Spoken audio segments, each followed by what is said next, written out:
Itu ingin memberi yang terbaik buat pacarnya. Apa daya, dana tidak ada. Maka itu otaknya main. Ban bekas bisa jadi hadiah bagus. Betul nggak?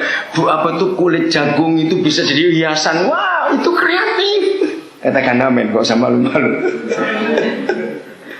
Nah, ternyata begitu juga kita dengan Tuhan Yesus. Kalau kita betul-betul sedang pacaran dengan Dia dan kita jatuh cinta dengan Dia, maka banyak ide yang kita bisa buat untuk menyenangkan hatinya. Amin. Nah, itu kebenaran. Maka itu selalu tanya, apa yang menggerakkan hatimu?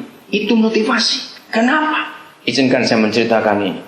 Kami bersyukur kepada Tuhan karena anugerah yang luar biasa ini. Agustus awal kan saya ada di Timika. Apa yang Tuhan percayakan kepada kami sampai hari ini masih satu-satunya di tanah Papua. Belum ada gereja. Padahal saya sudah ngomong ke banyak gereja, ngomong ke banyak pengusaha, bahkan pejabat-pejabat pun saya beritahu, buatlah sekolah untuk Papua itu berpola asrama dari taman kanak-kanak. Di Papua baru kami, mungkin di Indonesia baru kita. Kenapa? Karena asramanya adalah anak TK. Kami tidak terima di tengah-tengah dari taman kanak-kanak. Dan kami merintis dari tahun 93. Lalu kami buka tahun 95 TK yang pertama berasrama. Tanggal 17 Juni yang lalu mereka lulus SMA kelas 3. 13 tahun kami tunggu. Dan sekarang mereka sudah di Jawa semua. Jogja, Semarang, Salatiga, Malang, di 4 kota itu. Maka waktu mereka lulus tanggal 17 Juni, kami menangis waktu buat perpisahan. Baik mereka juga mengucapkan terima kasih kepada guru-guru yang sudah meninggal. Waktu mereka menyebutkan guru-guru yang sudah meninggal, kami semuanya menangis karena mereka berterima kasih. Tahun 95 mereka masih TK. 17 Juni mereka sudah lulus. Kami begitu bangga melihat itu. Dan ini yang pertama. Maka itu kenapa saya ada di Timika? Karena Freeport punya asrama, maunya cepat, dimulai di SMA, hancur semuanya. Lalu mereka lewat pendeta John Katz usulkan dengan SP4 sebelum diserahkan kepada siapa-siapa, John Katz bilang kepada LPMAK, coba kalian ke Nabire. Nah, di situ kisahnya. Kenapa saya mau ceritakan ini kepada saudara? Ada motivasi yang menggerakkan saya untuk melihat Papua harus dibangun. Saya bukan seperti pendeta-pendeta yang lain, kemana datang langsung buka gereja, tidak. Saya punya konsep pelayanan. Alkitab mengajarkan setiap kali saya pergi ke satu tempat, saya harus melihat dulu apa kebutuhan mutlak, bukan kebutuhan pokok. Beda. Kalau kebutuhan pokok semua orang tahu, makan, minum, pakai. Tapi kebutuhan mutlak itu beda. Dan kebutuhan mutlak Papua adalah pendidikan. Menyedihkan. YPK bisa kalah jauh dengan Yapis, kan gobloknya gereja itu. Ini tanah Kristen, YPK bisa kalah dengan Yapis. Yapis luar biasa karena mereka punya motivasi. YPK motivasinya uang. Maka itu ketika bantuan dari Belanda ditutup, ingat waktu zamannya Pak Rus Prawiro tahun 80 berapa tutup, langsung bangkrut, sampai hari ini YPK nggak bangun. Dulu mereka terima miliaran rupiah dari Belanda, sayang diambur-amburkan. Mereka nggak nyetak orang-orang pandai, mereka cuma bangun gedung-gedung. Ini kesalahan gereja. Muhammadiyah itu hebat, motivasi mereka adalah orang. Saudara, sampai tahun 2009, tahun depan, Muhammadiyah sudah punya 10.000 doktor S3 untuk Indonesia. Bayangkan investasinya ke orang. Gereja enggak, investasinya ke drum, sound system aja bisa ratusan juta. Itu kan goblok sekali. Ratusan juta itu cuma jadi benda mati yang hanya dinikmati berapa jam seminggu. Coba sekolahkan orang, akan ada orang-orang hebat yang muncul. Gereja punya motivasi hanya mau mau tunjukkan kebaktianku hebat, beda dengan gereja yang lain. Awas kamu kalau salah seperti ini. Jangan hanya mikir ibadah, saudara. Lihat orang Islam, masjid cuma sibuk hari Jumat dan berapa jam saja. Lalu di mana pusat kegiatan mereka? Di masyarakat. Gereja tidak. 100% semuanya kebaktian, ibadah.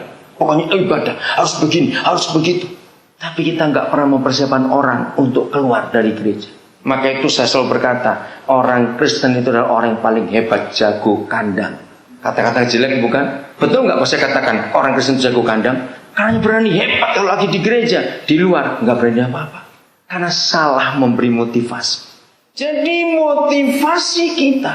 Maka itu kalau orang itu punya motivasi yang jelas dalam hidupnya, sesulit apapun masalah, tantangan, persoalan, dia nggak akan pernah nyerah kalah.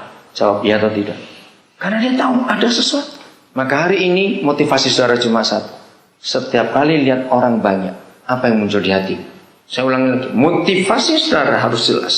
Setiap kali lihat orang banyak, apa yang muncul di hati? Cuek, Terserah, bukan urusanku. Ingat seorang Einstein yang hebat itu, dia pernah menuliskan, dan kata-kata itu dipakai sampai hari ini. Ketika dia selesai membuat rumusan bom itu, mecah atom, dia sadar, wah ini hasilnya luar biasa ini. Tapi dia menulis setelah dia menemukan pemecahan atom akan jadi senjata yang hebat. Tapi dia berkata, ternyata yang menghancurkan bumi bukan senjata, bukan perang, tapi rasa tidak peduli pada sekitarnya. Begitu manusia dikuasai rasa tidak peduli, maka hancur dunia. Maka itu kata yang paling sering dikatakan zaman kita, generasimu hidup sekarang ini, adalah kata I don't care. Betul? Kita sering dengar kata itu, aku gak peduli, itu urusanku. Dan itu tercatat betul di 2 Timotius pasal 3. Nanti baca di rumah 1 sampai 7. Apa ciri-ciri manusia akhir zaman? Gak peduli. Cinta akan uang, cinta dirinya sendiri. Celakalah gereja dan celakalah dunia kalau gereja kemasukan roh tidak peduli ini. I don't care. Maka itu motivasi ini penting. Tadi saya ngomong pada seseorang, kenapa kalian senang buat tema-tema yang kedengarannya asing? Hari ini fight, apalagi itu apa? Maaf, saya bukan tidak setuju. Tapi cobalah buat hal yang membumi, yang gampang dicerna oleh orang. Karena apa? Orang ini mau diapakan? Dengan tema seperti itu, apa yang kita bisa buat untuk orang? Apa saja harus untuk orang? Saya ajak saudara melihat ini sepintas. Kembali Matius 14 ayat 13, dengan cepatnya. Gak apa-apa telah dikit, cuma jalan 2 menit saja ke gereja kok ya. Ayat 13. Setelah Yesus mendengar berita itu, menyingkirlah ia dari situ dan hendak mengasingkan diri dengan perahu ke tempat yang sunyi. Saya akan keluarkan 3 kata kerja ini. Perhatikan kalimat ini, menyingkir, mengasingkan diri ke tempat yang sunyi. Kalau ada seorang menggunakan 3 kata ini, kalimat ini, berarti orang itu sedang apa? Mengasingkan diri, menyingkir ke tempat yang sunyi. Kira-kira orang itu sedang apa? Kalau saudara ngalami sesuatu lalu mengalami 3 hal ini, menyingkir, aku nggak mau ribut-ribut, mengasingkan diri ke tempat yang sunyi, kira-kira sedang apa orang itu? Cepat berdoa terlalu rohani. Nah, ini jawabannya yang salah. Jangan nangis, pakai yang umum yang orang luar bisa mengerti. Saya membiasakan selalu begitu, jangan berdoa terharu, nangis, sedih, apalagi capek, apalagi merenungkan, terlalu rohani juga. Ayo, apa? Ya memang menyinggir itu menyendiri. Kenapa? Yang saya tanya itu kenapa? Ini orang kenapa? Ada masalah, betul. Apalagi menenangkan diri sama ya. Bentuknya, secara kejiwaan orang itu ngalami apa? Sakit hati, apalagi? Ayo, munculkan. Nah, inilah tandanya saudara kurang bermasyarakat. Lu serius? Masyarakat kita ngalami ini sekarang. Harusnya jawabnya stres, tergoncang, tertekan. Kenapa itu nggak keluar? Karena saudara terlalu rohani. Serius ini saya berkata. Gereja tidak pernah punya jawaban yang konkret untuk orang luar gereja. Karena kita hanya punya istilah-istilah rohani dalam hidup. Maaf saya harus berkata ini. Ini buktinya. Bahwa saudara kurang membumi, kurang mendunia. Kita hidup di awang-awang. Betul? Ini buktinya. Bahwa ini orang stres. Dia tergoncang. Dan ini Yesus.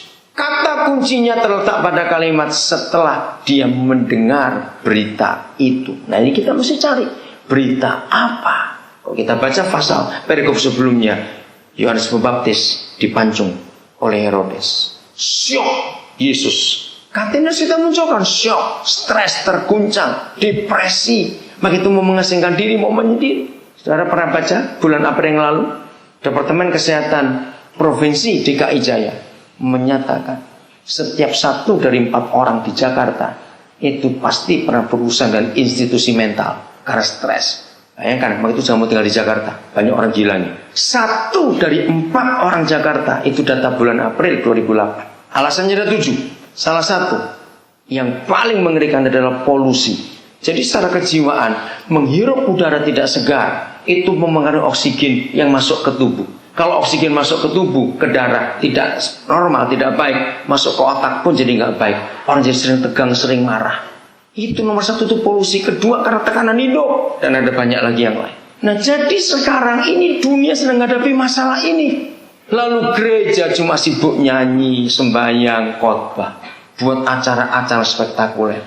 Kapan kita terjun langsung ke dunia? Kalimat berikut. Sudah menyingkir dengan perahu ke tempat yang sunyi. Tetapi siapa tadi itu? Ayo baca, tetapi siapa? Orang banyak mendengarnya dan mengikuti dia dengan mengambil jalan darat dari kota-kota mereka dan seterusnya.